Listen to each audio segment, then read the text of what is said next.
તો પોરબંદરની મુલાકાતે પહોંચ્યા પોરબંદરના સાંસદ મનસુખ માંડવિયા। ભારે વરસાદની પરિસ્થિતિ અંગે તેઓ સમીક્ષા કરી રહ્યા છે। કલેક્ટર સહિત અલગ અલગ વિભાગના અધિકારીઓ સાથે બેઠકના સમાચાર। જિલ્લા કલેક્ટર કચેરી ખાતે આ સમીક્ષા બેઠકનું આયોજન થયું છે।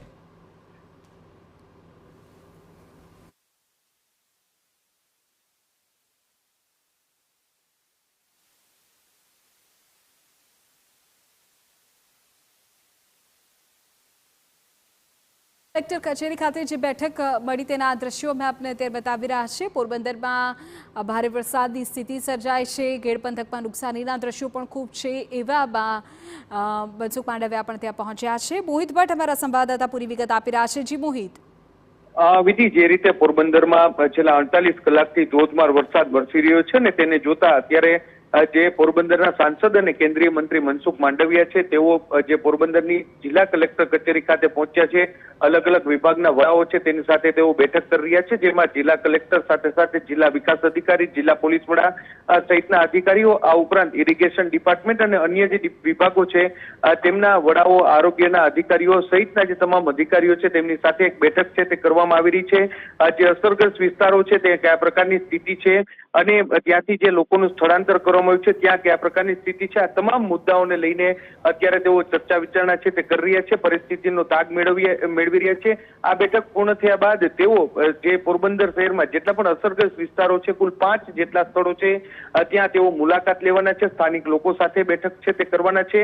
અત્યારે જે મીટિંગ ચાલી રહી છે તેમાં ધારાસભ્ય જે અર્જુન મોઢવાડિયા સાથે સાથે સ્થાનિક આગેવાનો, નગરપાલિકાના પ્રમુખ સહિતના જે રાજકીય આગેવાનો છે તેઓ પણ ઉપસ્થિત છે ને સરકાર દ્વારા કયા પ્રકારની મદદ થઈ શકે અને જે રીતે વરસાદ વરસી રહ્યો છે તેને કારણે આગામી દિવસોમાં કોઈ જે અન્ય કયા પ્રકારની સુવિધા ઊભી કરવાની છે, આ તમામ મુદ્દાઓને લઈને ચર્ચા છે તે કરવામાં આવશે। સ્વાભાવિક છે કે ગેડ પંથક છે તે પણ તેમનો મત વિસ્તાર છે, ત્યારે ગેડ પંથકની પણ તેઓ વિશેષ રીતે માહિતી લેશે તેવું અત્યારે લાગી રહ્યું છે।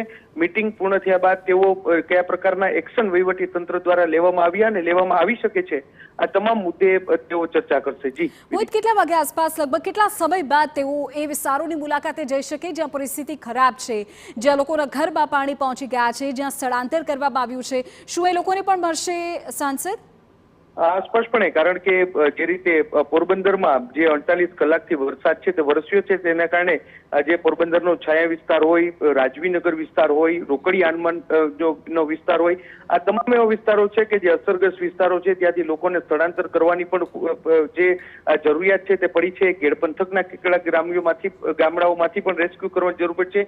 ત્યારે આ જે બેઠક છે તે બેઠક પૂર્ણ થયા બાદ તેઓ અલગ અલગ 5 જેટલા વિસ્તારો છે તેની તેઓ મુલાકાતે જવાના છે। ત્યાં સ્થાનિક લોકો અને સાથે સાથે જે અસરગ્રસ્ત લોકો છે તેમની સાથે પણ તેઓ મુલાકાત કરવાના છે ને પરિસ્થિતિ છે તેનો તાગ છે તે મેળવવાના છે।